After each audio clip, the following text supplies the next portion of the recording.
Pramudo dari kelas 11 OA yang akan menjelaskan tentang komponen dari alternator dan fungsinya. Yang pertama ada rotor coil. Rotor coil yang berada di dalam sini yang berfungsi untuk menyediakan medan magnet di dalam alternator. Yang kedua ada stator coil.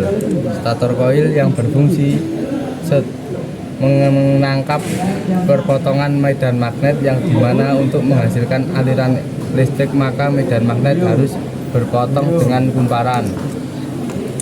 Yang ketiga ada alternator shaft. Alternator shaft berfungsi menghubungkan antara bagian puli dengan rotor. Yang ketiga ada empat. Yang keempat ada brush. Yang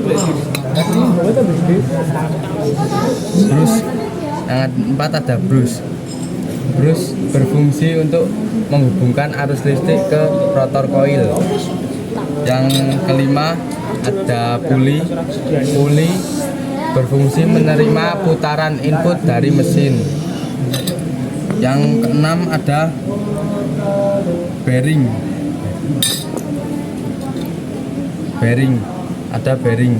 Bearing berfungsi sebagai bantalan yang melapisi poros alternator dengan varane alternator.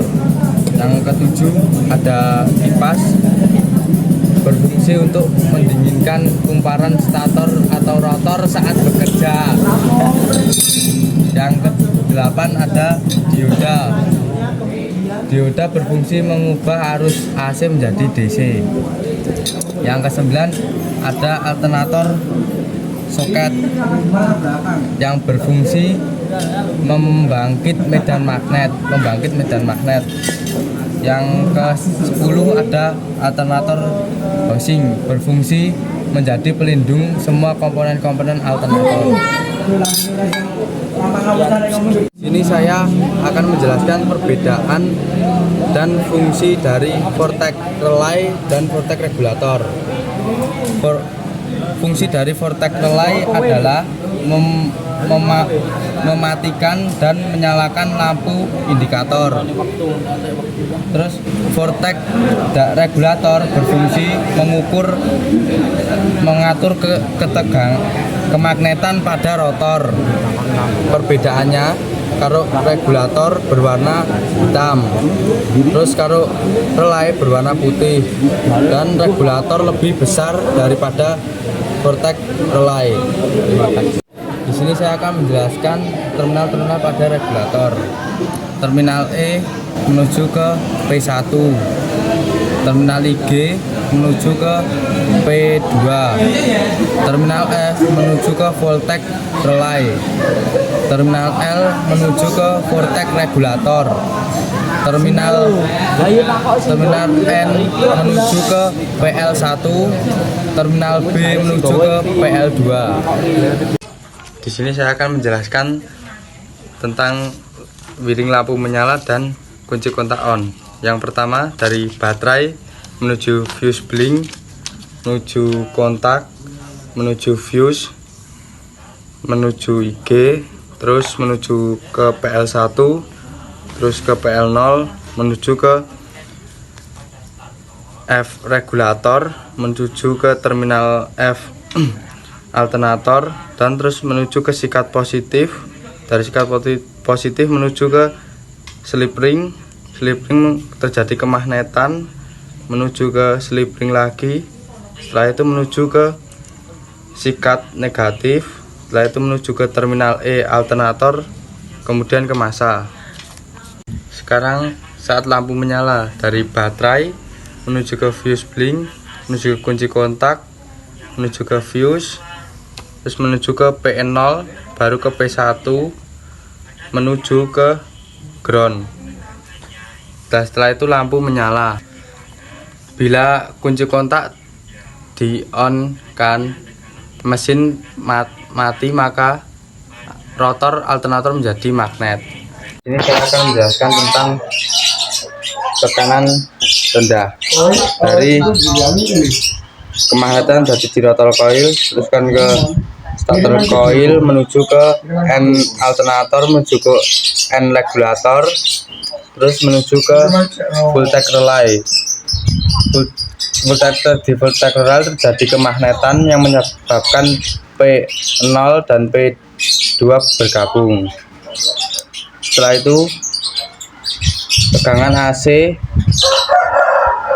yang diteruskan ke B alternator, tetapi sudah diubah oleh dioda menjadi DC, teruskan ke B regulator dan diteruskan ke P0, ke P2 dan ke voltage regulator dan ke massa.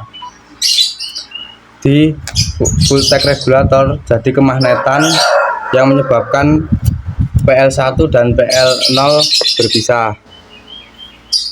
Setelah itu terminal B alternator juga meneruskan tegangan ke baterai, terus ke ignition switch, ke fuse, terus ke IG, setelah itu ke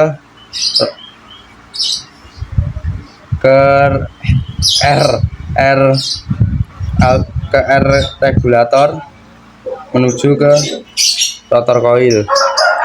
Fungsi dari R ini adalah untuk mengurangi tegangan dari baterai yang diteruskan ke rotor coil. Jadi tegangan alternator masih bisa untuk mengisi baterai, tegangannya hanya 13,8 volt. Oke, selanjutnya menjelaskan tentang tegangan sedang.